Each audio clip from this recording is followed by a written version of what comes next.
ദൈവമായ കർത്താവേ, അങ്ങയുടെ നാം ഭവനം എത്ര മനോഹരമാകുന്നു.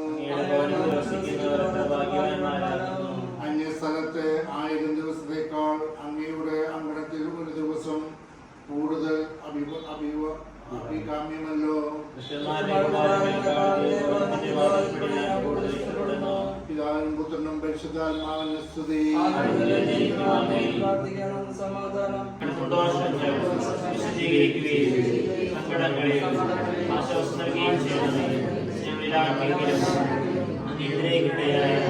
ഞങ്ങളോട് ക്ഷമിക്കണമേ. ഈ കുടുംബത്തിലുള്ളവരെയും ഇവിടെ വന്നിരിക്കുന്നവരെയും